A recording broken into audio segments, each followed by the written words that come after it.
I had a doctor's appointment to find out why, for the last 3 years, I couldn't walk very far without falling asleep. Any physical exertion was exhausting. After performing dye tests, the doctor was amazed that I was alive, since 85% of one artery and 95% of the other main artery were both occluded. While lying on the table, the doctor told me not to stand up because he couldn't be responsible for what happened when I got up. By all accounts, I should have been dead or would be dead very soon. An emergency triple bypass surgery was scheduled for the following morning.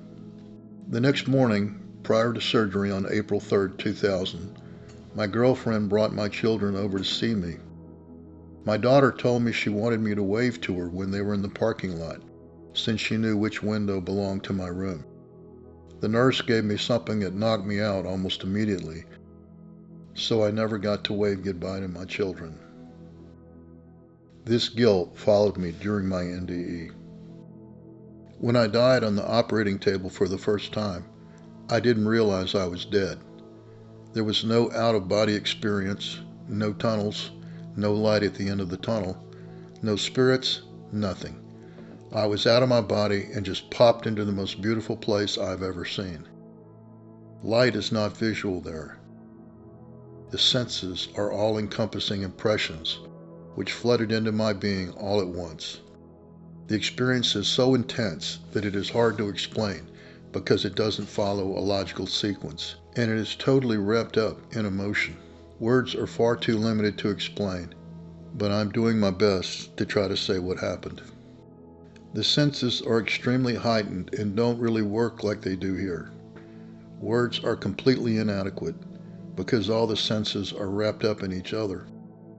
On Earth, we have a huge vocabulary that is based on describing events in terms of what we see. Although it was that I felt the experience, I can still describe it best in terms of vision. The grass was so green, it hurt to look at it, and it felt so good. I could even taste the grass by feeling it. It tasted like watermelon. Walking on the grass was wonderful. It was an incredible feeling.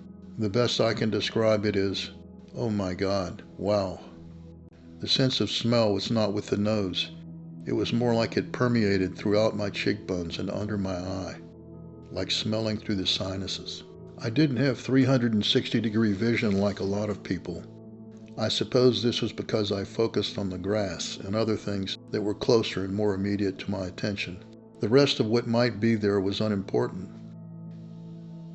The best way to describe where I fit into the scheme of things is that it was like I was in the mudroom. This is the area of the house that is not the house, but it is not outdoors either. The mudroom is not hot like in the house, and it is not cold like outside. It's in between.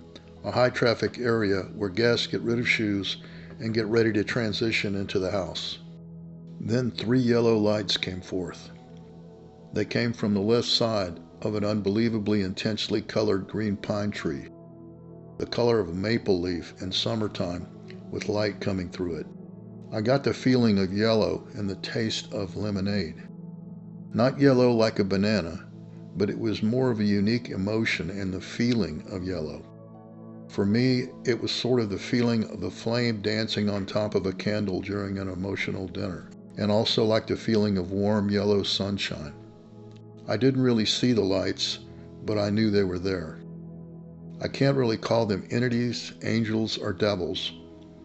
They were more like presences. These presences were sort of like potential battery power. They were energy that was just there. I didn't hear with my ears. Rather, I heard in the middle of my head, close to the back of the frontal lobe. The presence on my right communicated telepathically to me. Communication is not with words as we know it. This being communicated a feeling with the gist of, you can stay if you want, or you can go back. But if you go back, you have to do something. I knew that I had to go back for a reason. The reason was more like I was not done yet, not because I have to do something specific. This is hard to explain, but it is like, if you're the boss, something has to be done, but who's going to do it? So it was kind of up to me. I elected to come back and finish a few tasks.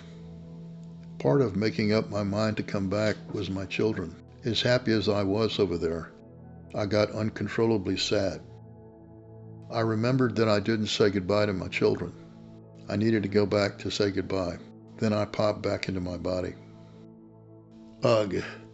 I could see the rib splitters and heard some guy yelling. I saw the suction device sucking the blood from the chest cavity.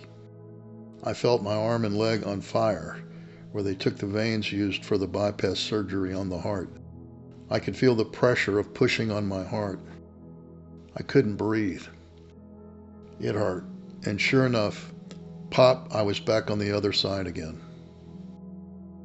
Again, there were no tunnels and no spirits. It was just pop, and I was back there. However, this time it was different. Although I was 99% there was also the sense that I wasn't there. The experience was almost the same as the first time, but it was about 10% less intense than the first time. The second time, I didn't get greeted at the door and not led into the mudroom. But I was overjoyed to recognize May, my grandmother. She looked like pictures I had seen in the photo album the day before she got married. She was young, healthy, and vibrant. She had always been special to me, and she was the only one who truly loved me. I didn't have to do anything. She just loved me because I was born. One of the first things to occur to me was, why was I here? May was highly religious, and I was not. I was wondering why we were both in the same place. Then May communicated to me, Billy, you can't come in. You can't stay. You have to go back. I objected because it had hurt so bad to be in my body. She told me she'd go back with me, but I couldn't stay. I wanted to hug her, but couldn't. It was like she was in a soap bubble.